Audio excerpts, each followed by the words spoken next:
to be guided by you. And it is now my honor to request you all to be upstanding so that we can invite His Excellency the President of the Republic of Kenya, Dr. William Samoei Ruto, to make his remarks and have his interaction with this very distinguished forum. Asanteni sana. God bless you all. Asanteni sana. Let's take our seats. Thank you very much. Mheshimiwa Musalia Mudavadi, Prime Cabinet Secretary, Governor wetu wa jiji la Nairobi, Capital City, Mheshimiwa Sakaja, Chairman wa CAF, ndugu yangu Speaker wa County Assembly ya Kwale, Shege ambaye ni katibu mkuu na pia nimesikia yeye ni MCA wa ulisema lakini ulisema rural. I thought Ngara was urban. Ndugu zangu wana MCAs, amjambo. Good morning. Let me take this opportunity first to welcome you to Nairobi. I know many of you come from far and wide, different parts of the Republic of Kenya, and to congratulate the County Assembly's Forum for being an agent and advocate for devolution in Kenya. Nataka niseme pongezi sana. Distinguished members, ladies and gentlemen, I recognize and honor the extraordinary constitutional mandate entrusted to our county assemblies across all our 47 counties. A mandate you continue to carry out in giving real meaning, real force, and real presence to devolution as envisioned in our Constitution. As members of county assemblies, you are the frontline custodians and steadfast defenders of devolution. Over the past 13 years, since devolution took root, you have built institutions where none existed previously. You established the legislative background and backbone upon which county governments operate today. You enacted the laws, frameworks, and regulatory structures that enable counties to function effectively in health, in agriculture, in trade, in planning, and local revenue administration. You have strengthened fairness in resource distribution and ensured that development reaches beyond county headquarters into villages, markets, schools, health facilities, and rural infrastructure. In doing so, you have made equity practical and measurable. Honorable members, from the first day of this administration, I made it clear that devolution is not merely a constitutional provision. It is the ground jewel of our democratic governance and one of the greatest achievements of the people of Kenya. Accordingly, this administration has treated devolution not as an obligation to be managed, but as a commitment to be strengthened. We have advanced fiscal and structural reforms to support more predictable and timely disbursement of resources to counties, and so far, about 4 trillion shillings has been transferred to county governments over the past 12 years.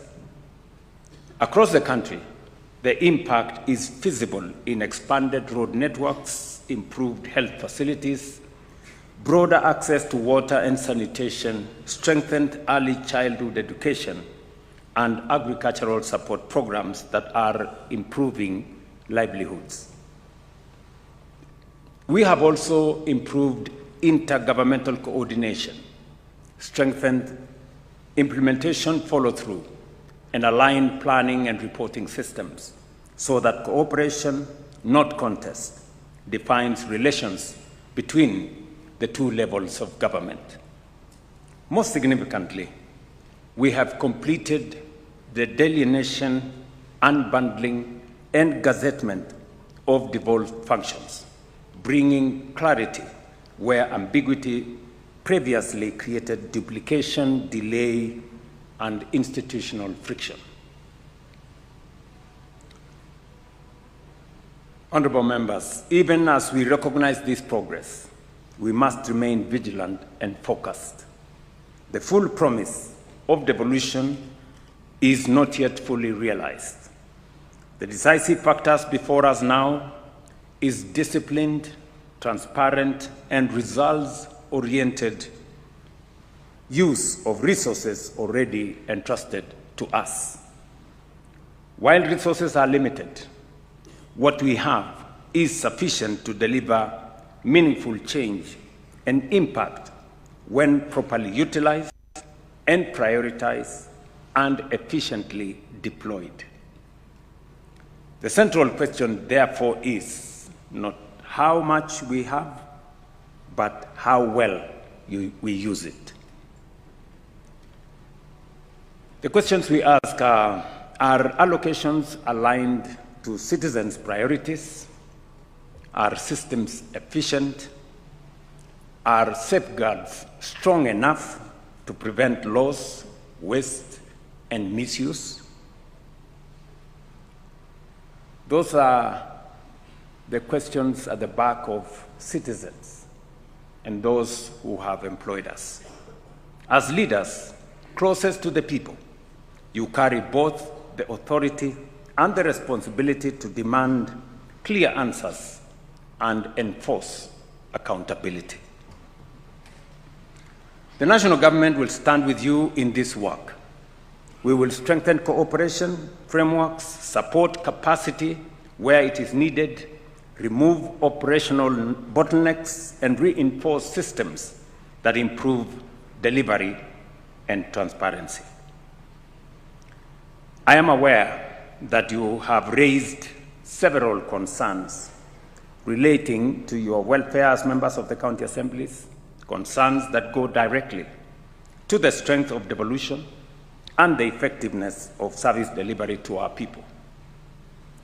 Before I address some of the concerns and the two gentlemen who have spoken before me, I have had consultations with them. I did ask them to have a conversation with the Prime Cabinet Secretary so that we can address some of the issues that affect county assemblies.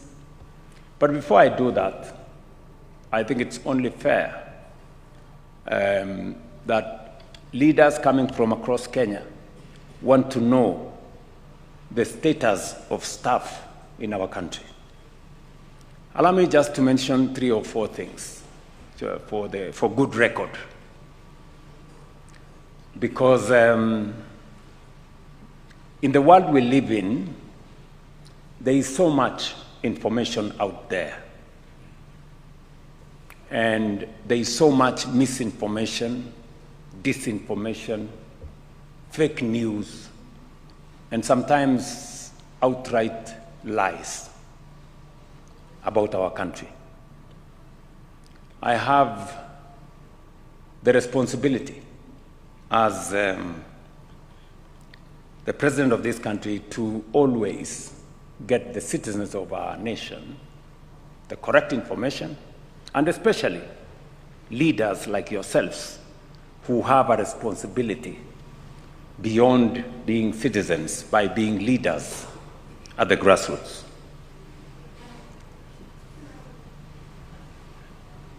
Our economy,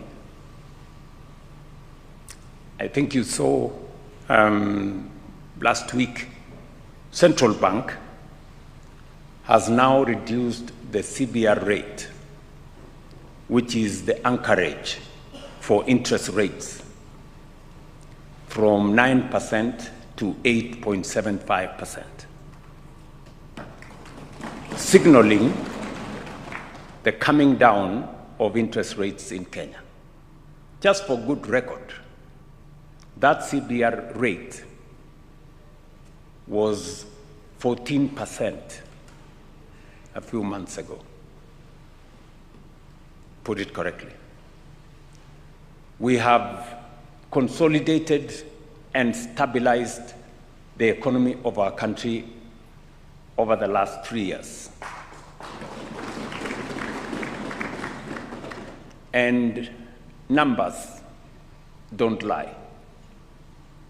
Our inflation has come down from 9.6% to 4.5%. Our exchange rate has come down. Our Kenya shilling has strengthened. Today, the exchange rate is 129 Kenya shillings to $1. It was 165 shillings to $1 2.5 years ago. Our foreign exchange reserves have grown, almost doubled. In 2022, our foreign exchange reserves were $5.7 billion. Today, it is $12.3 billion. If you are an exporter, you used to request for dollars and wait for weeks and months because we didn't have enough foreign exchange. Today, you can get foreign exchange at the click of a button. That is how we have consolidated our economy. And I can confidently tell you as leaders from the grassroots that our economy is now stable and we are on the takeoff. In fact, IMF, about 2 or 3 months ago, released a report that said Kenya had now overtaken Angola and Ethiopia, and we are now the 6th largest economy in our continent. And I want to promise you we are making progress. It's not easy. Some tough decisions have had to be made, but the risk of Kenya defaulting on its foreign obligations is now well behind us. I know to a good extent agriculture is devolved. It was part of my commitment to the people of Kenya and a necessary imperative for us as a nation that we reorganize our agriculture and change the trajectory from consumption subsidies to production support. Today, whether it is maize, whether it is tea, whether it is coffee, our production has gone up because of the interventions we have made. And slowly but surely, we are reducing imports. We have reduced imports of maize, we have reduced imports of sugar, we have reduced imports of rice, because we have chosen the deliberate intervention to promote production, reduce the cost of farm inputs, and make sure that they are delivered on a digital platform to eliminate corruption and pilferage. The partnership that we have built with county governments, with the approval of county assemblies, to partner with counties in the delivery, especially last mile delivery of farm inputs, has been of immense use to us as we seek to enhance our productivity, and I must pay gratitude to county assemblies that have supported that exercise. Asanteni sana.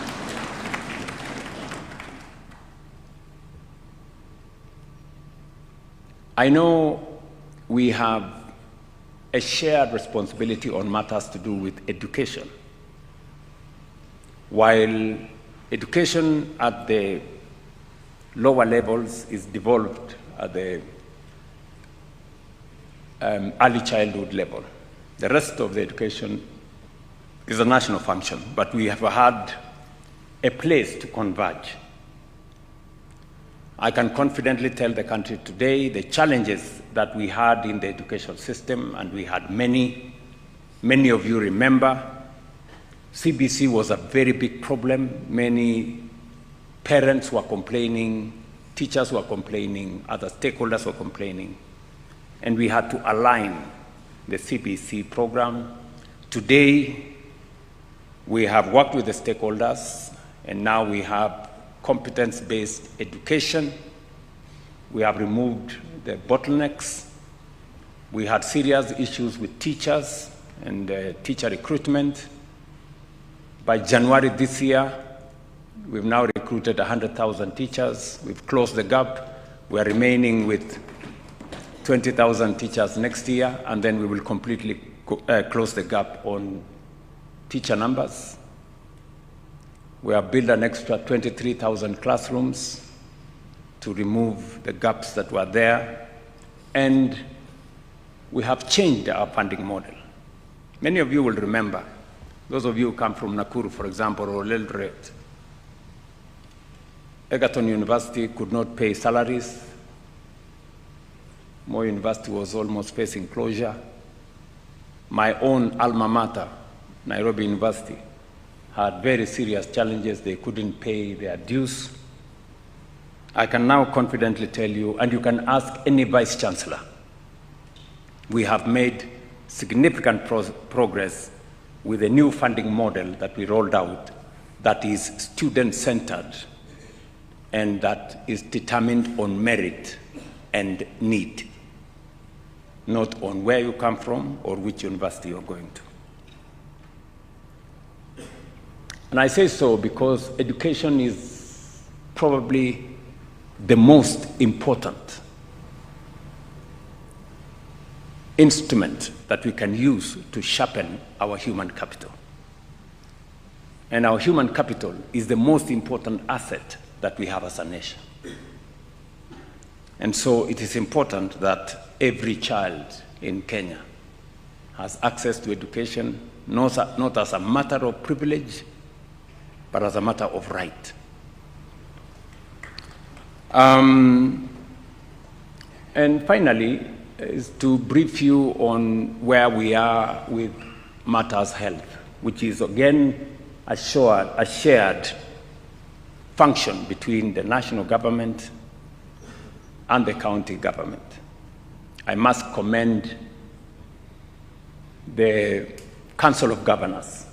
They have worked with me and the national government in making sure that health does not become a privilege for those who have jobs or those who have means or those who can afford, but health becomes a right as it is defined in the Constitution, Section 43, that health is a right for every citizen of the Republic of Kenya, irrespective of any other consideration, financial, social, religious, whatever.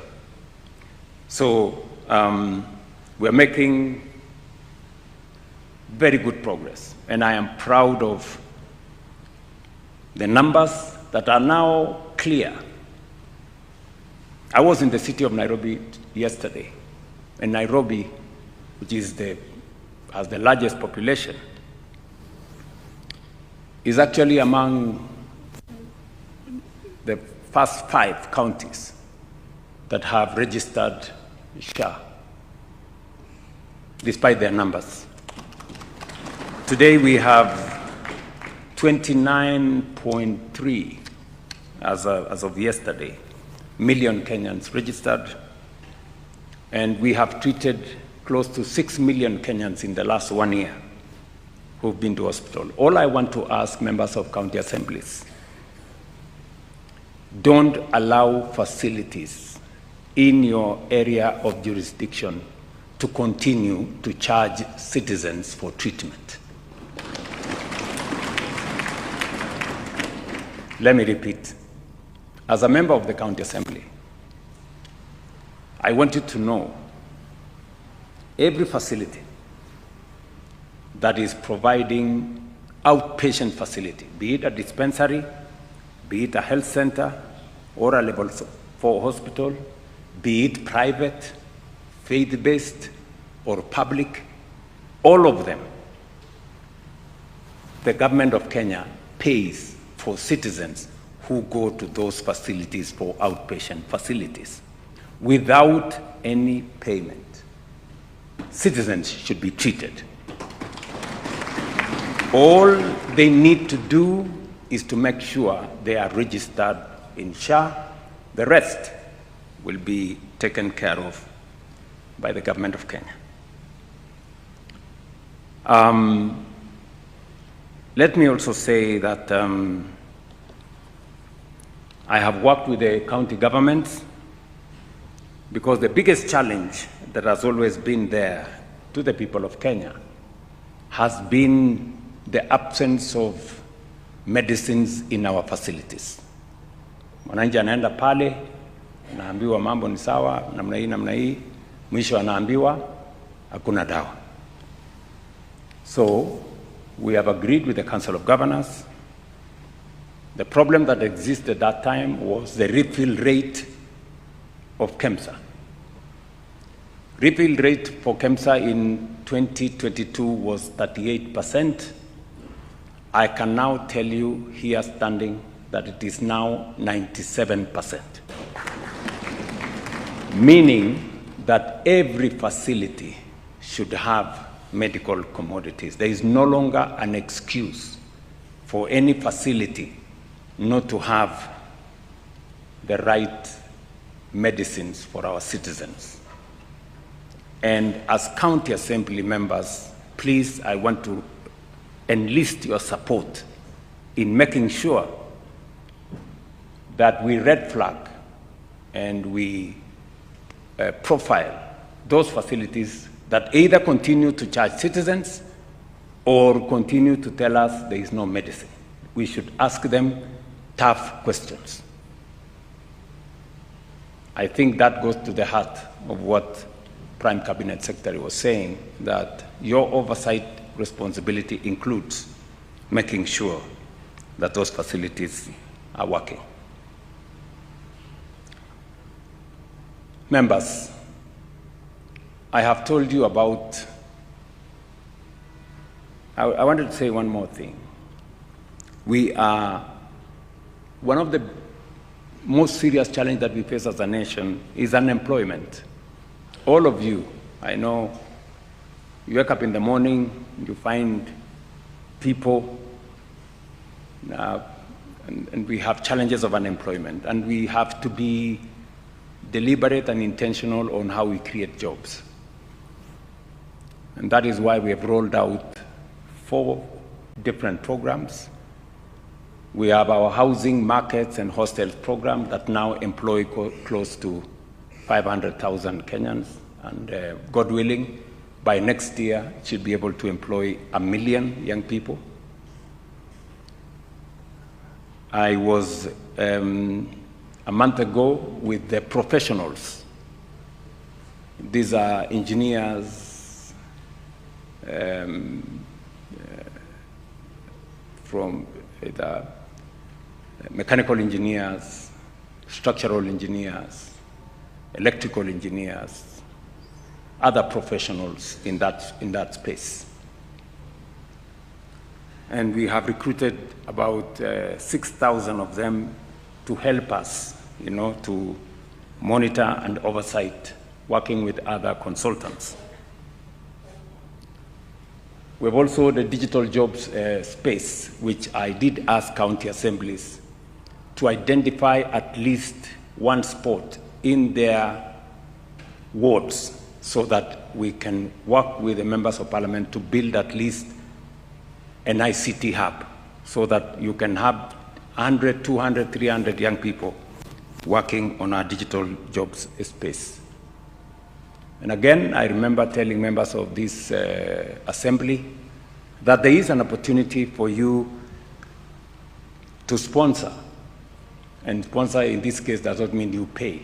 You just assist them to know where they can get opportunities to work outside Kenya. And all this is moving in the right direction. Today we have 1.6 million Kenyans that were not working in 2022. They are working today in all the programs we have done. And we will continue to open those opportunities.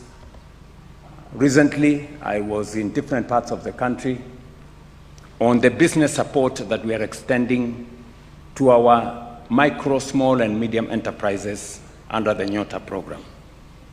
I want to ask members here to participate in that program, to mobilize, because we have a phase 2, we have a phase 3, we have a phase 4.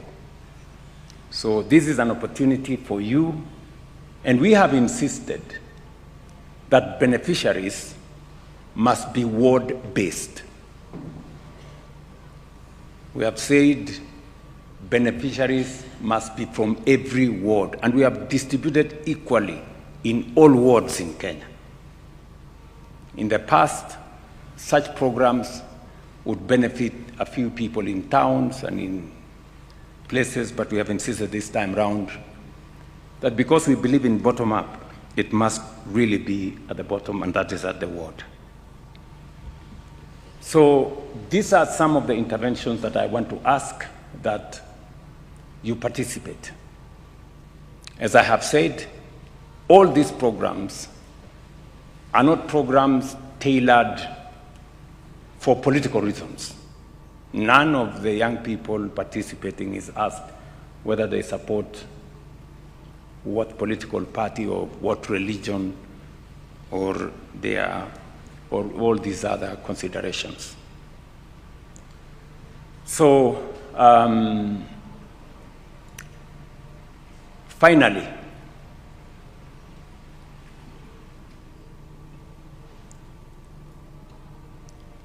we are talking about the foundation we have laid.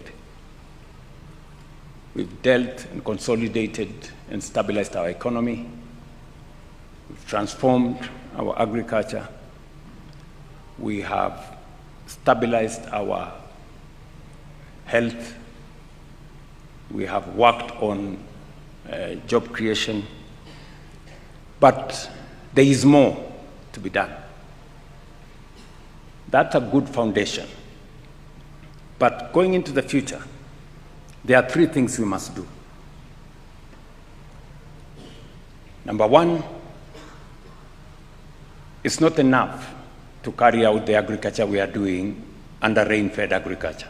The future, with climate change, with limited agricultural land under rain-fed agriculture, the future is now in water harvesting, water storage, and irrigation. And the plan is to have at least 2.5 million acres under irrigation so that we solve the problem of food insecurity in a permanent way. And that is why you've had me lay out the plan to build 50 mega dams in different parts of the country, another 200 large dams, and another 1,000 micro dams. It should concern you as members of county assemblies that with this rollout, where is your ward?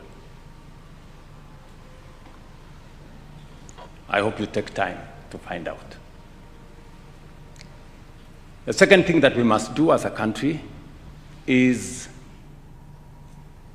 to generate more electricity. I go to different parts of Kenya, and there is still the perennial problem that we have many parts of our nation that are still in darkness.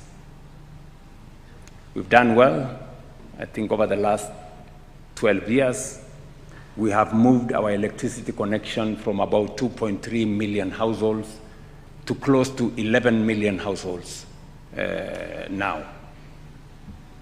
We still have a deficit of about 2 million households to be able to have universal coverage of our electricity connection.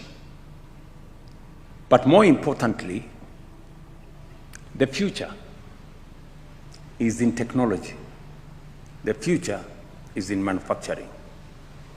And energy is the engine that drives innovation, technology, and industrialization and manufacturing. I will give you an example. When I was invited by President Biden and we signed some agreements with the United States, one of the agreements we signed was on data centers between Kenya, Microsoft, and a company called G42 from the UAE. And I was very happy that finally we will have a data center in Kenya powered by our renewable energy, so the world would have its first green data center. But when it came to implementation, after we signed the agreement, I was told, Mr. President, one data center will need like 1,000 megawatts. Do you know how many megawatts we have in Kenya? 3,000. For the whole country. So one data center required, it means we will have to shut down a third of the country to have this one data center. And we wanted 5. We have an opportunity to do 5. So technology consumes a lot of energy. And that is why if we are going to go into the future, if we are going to be competitive, and we have no choice, otherwise we'll be left behind, we have to generate a minimum of 10,000 megawatts in the next 7 years.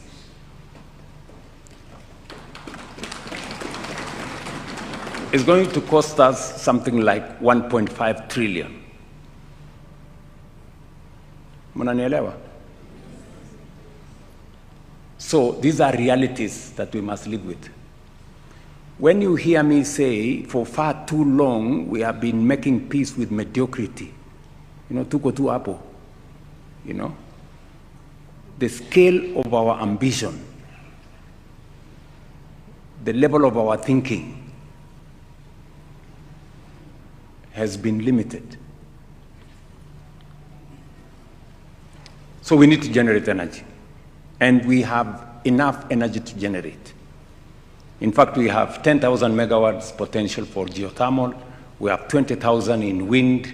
We have more capacity in solar. And we have so many other, including nuclear. So we must take it in that direction. And finally, we must make this country move. Transport, logistics. Today, we have 20,000 kilometers of tarmac in Kenya. Japan, which is smaller than Kenya, has 1 million kilometers of tarmac. Do you notice the difference between 20,000 and 1 million?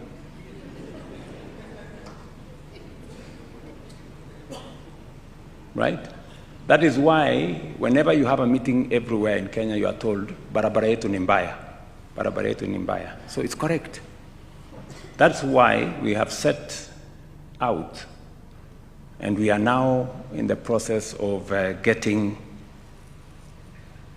28,000 kilometers to add on to the 20,000 we have. And we want to build those 28,000 kilometers in the next 7 years. We need something like maybe between 12 and 13 billion dollars, which is about 1.8 trillion. So when you hear me say we need 5 trillion, and you know, we're going to do it. Tutafanya. Najua kuna watu wengi wako na imani ndogo. And the challenge, listen, good guys, the challenge we've had in Kenya is not so much about resources. It is a plan and a leader to lead it.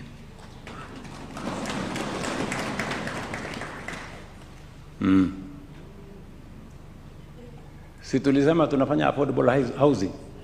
Leo kandarasi ya affordable housing na markets na hostels ni 650 billion. How much? 650 billion. Na sio pesa ya kukopa, na sio pesa ya kuomba.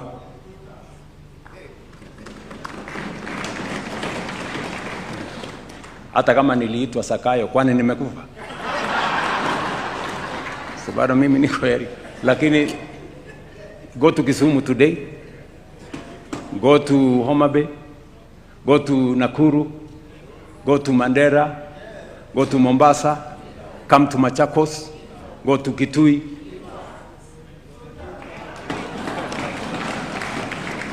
So, listen, I'm talking to you as leaders. This country, we have the capacity to transform this nation. We have what it takes. We've been discussing housing for how many years? National Housing Corporation was registered 60 years ago. Mnanielewa? So, we can transform our nation. If you doubted the capacity of Kenya, today, the skyline of Kenya, we're building 240,000 housing units. We are building 400 markets. We are building hostels for 180,000 students using our own resources. Yeah? Let me give you another example, because I know sometimes some people think what we are saying is not possible. Ndio unasikia anasema hii ni uongo, hii haiwezekani, because of their capacity to think iko chini. Iko wapi uongo kwa mambo ya housing? Iko uongo hapo kwa housing? Iko ama hakuna? Markets iko ama hakuna? Hostels iko ama hakuna? Yeah? So,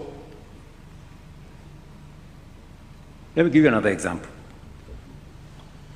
And I like it that you guys are insisting that you want a pension.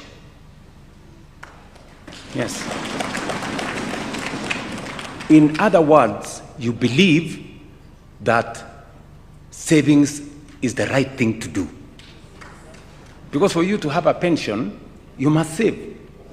Sindio? That's how pension is achieved. Let me give you an example of our national pension. Forget us as an individual, the national pension.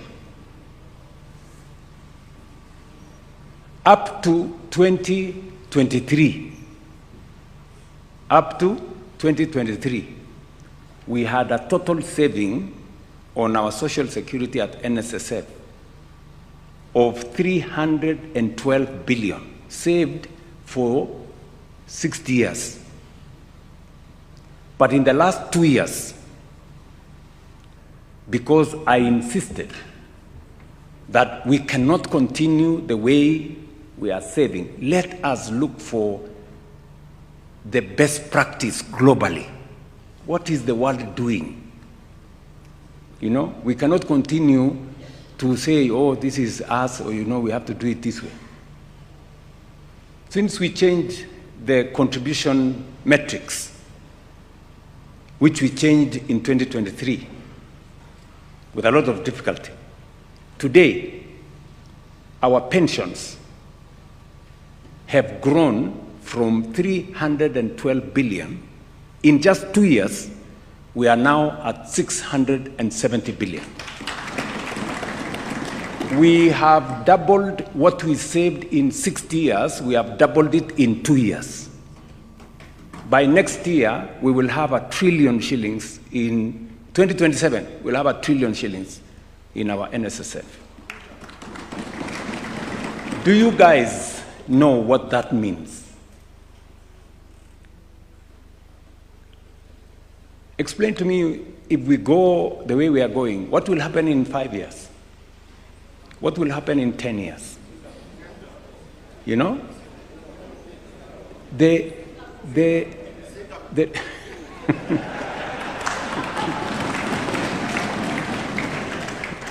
Listen, the reason why we roam capitals of other countries to go borrow money is because we have refused to save our own money. The money we are going to borrow from China is the savings of the Chinese people. Their saving is 55% of their GDP. Our saving is 12% of our GDP. That's the difference. So we go borrow from the Chinese, tunakuja tunafanyia kazi hapa, halafu we have to pay with interest.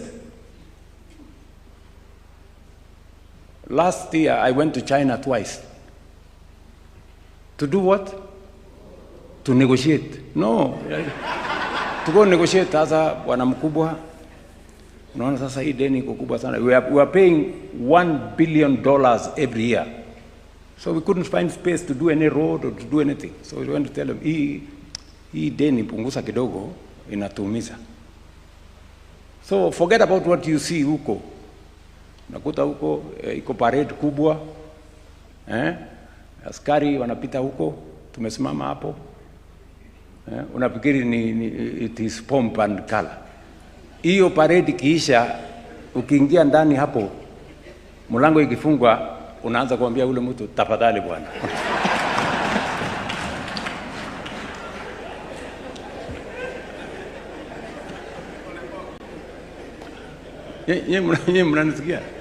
Why would you subject your president who doing those things when we can save our own money?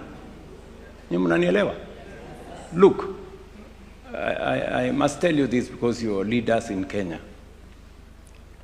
Uganda, which is half our economy, has a bigger social security fund than us. Tanzania here, 60% of our economy, has a bigger social security fund than us because they made the right decisions early. Sisi tuko hapo. You know? But I want to promise you, things are going to change. If we continue the same way we are continuing, I am very confident in 10, 15 years, we will not be borrowing any money from any country. We will be using our own resources, and if we need to borrow, we will be borrowing from our own savings to be able to drive our development. But somebody has to take the lead. Na lazima mtu akubali aitwe majina. Na lazima mtu akuwe unpopular. Lakini we must make the right decisions for Kenya. You people, we are not elected to be popular. We are elected to do the right things for our nation. Make the right decisions for Kenya. Nyinyi mnanielewa? Yes. And I promise you I will make my contribution to this great nation. I had a meeting with the governor of Nairobi, because we need to sort out the city of Nairobi. The city of Nairobi is not just another county. This is the capital city of Kenya. This is the face of Kenya. this is the seat of the Republic of Kenya. Many people who say they have come to Kenya, they have actually come to Nairobi. And that is the impression they carry. If they find takataka all over the place, if they find the place in darkness, if they find the place people being mugged, that is the impression they get of our country. Ama? Yes. So I have a duty, and the law is there to assist the county of Nairobi to make sure that we present the right image of the Republic of Kenya. But you know, many people are obsessed with form instead of substance. Many people are obsessed with titles and positions instead of progress and service to the people. And we must get the right focus.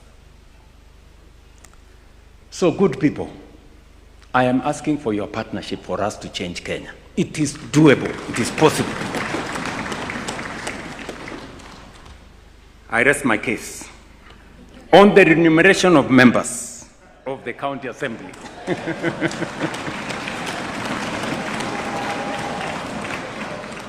You have stated that your responsibilities have expanded significantly and should therefore be properly recognized within the public service grading structure.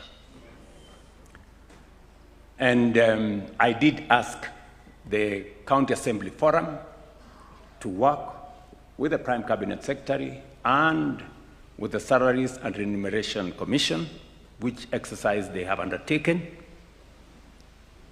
They have also undertaken the re-evaluation of the Member of County Assembly role and responsibilities,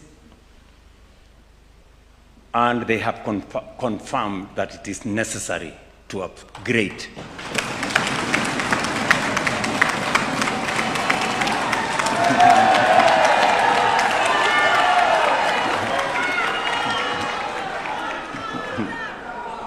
So, a job evaluation was duly completed and submitted to the Salaries and Remuneration Commission. And as the national government, we fully endorse the recommendations of the evaluation, which include the reclassification of the office of the MCA from job group ED4 to job group E1.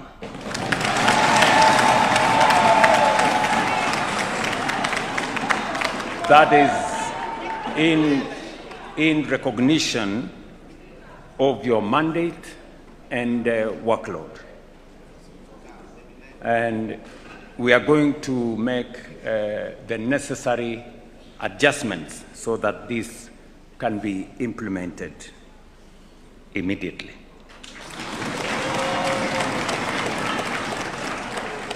On the County Assembly's pension framework, we associate with your position that retirement security is not a discretionary privilege. It is a duty of a fair and responsible state to those who serve it. Public service must carry dignity, both in tenure and after service. You see many leaders, when they get out of office, they live very, very badly.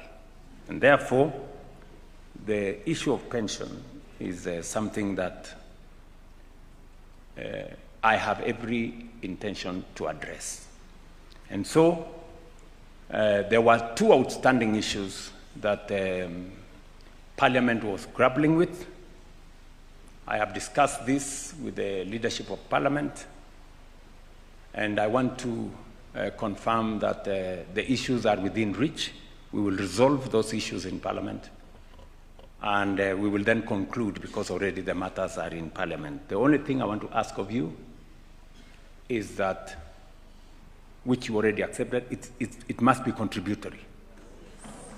The same way members of Parliament contribute 7.5% of their salary, you will contribute 7.5% of your salary. The same way the employer in government members of parliament contributes 7.5%, your employer will also contribute 7.5%. That way, we will have a pension that will support you. I know there is one final issue as to who is the employer of the MCA.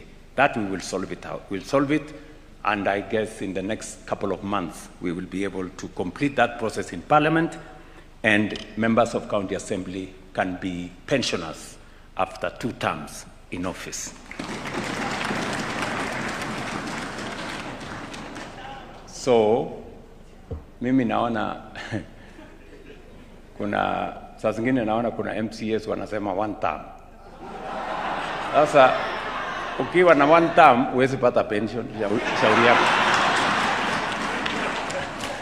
Na mimi nimeona raia wako chonjo sana. Wakikusikia ukisema 1 term wanasema kwanza tunaanza na wewe 1 term.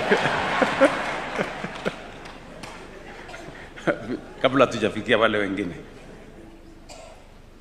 On the Ward Development Fund, predictable and protected ward level financing is essential to equitable grassroots development.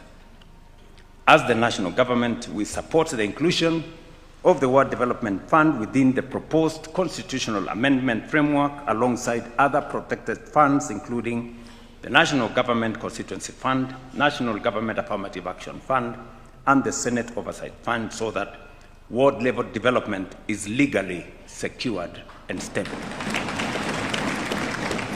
So wakati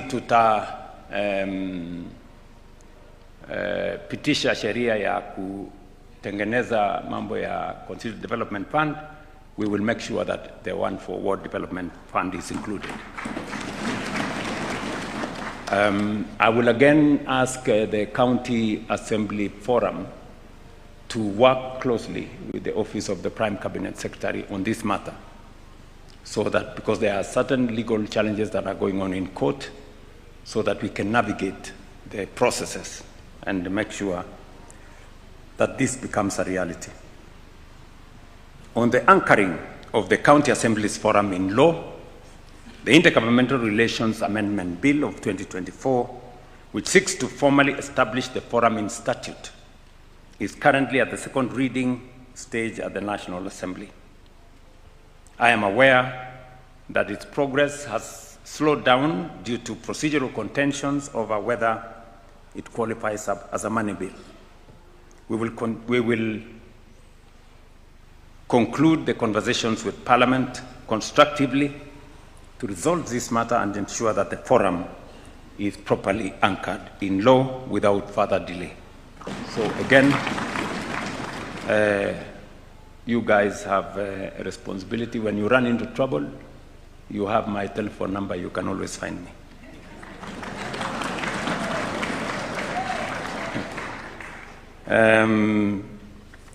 I think there was a matter that was mentioned about refund on motor vehicle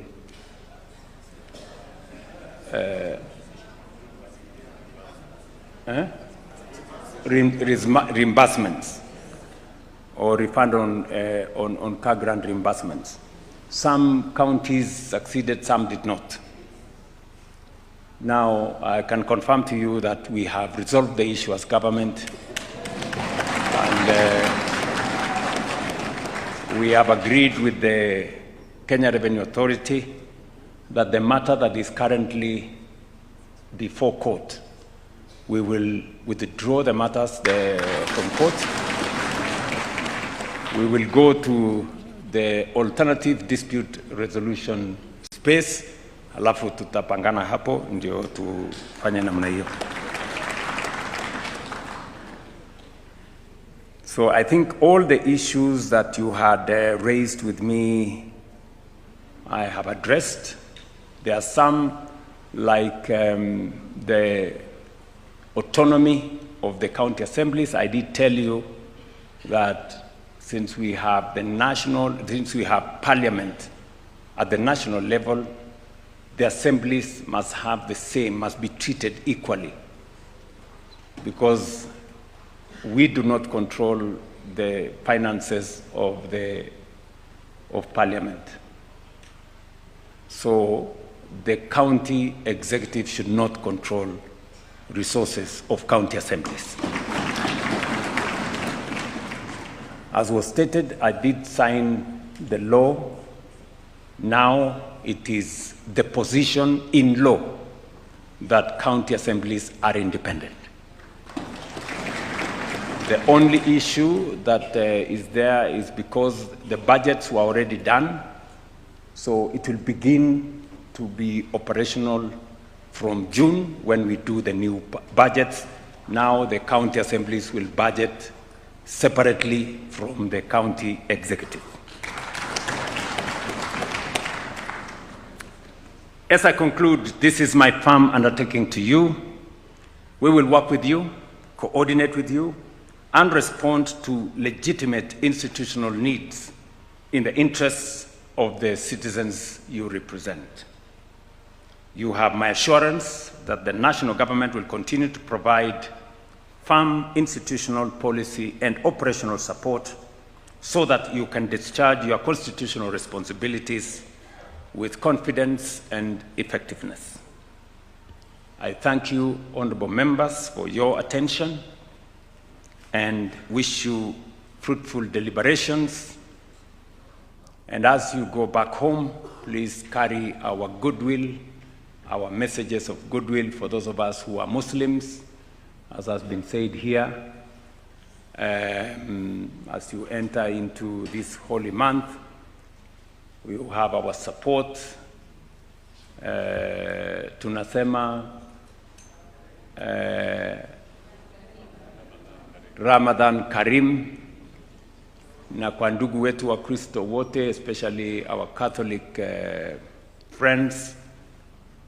We know it's a time of Lent and fasting. It's a good occasion for us to pray for our nation, to pray for the leadership of our nation, and to pray for the citizens of our republic. Sakaja amewaeleza ya kwamba mkienda kwa any hotel hapa, mujipange hapo. Lakini huyo hawa viongozi wenu wananiambia kwamba mmesota kidogo.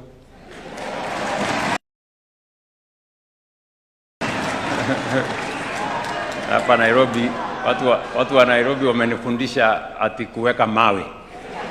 Mimi watu wa ushago sijui kama mnajua kuweka mawe. So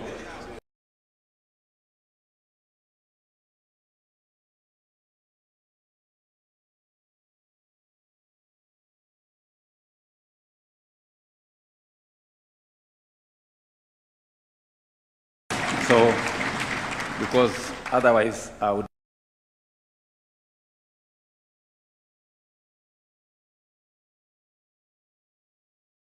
simtasalimia watoto wenu jameni, na kila mtu asalimie wodi yake na wananchi wale tunashirikiana na wao.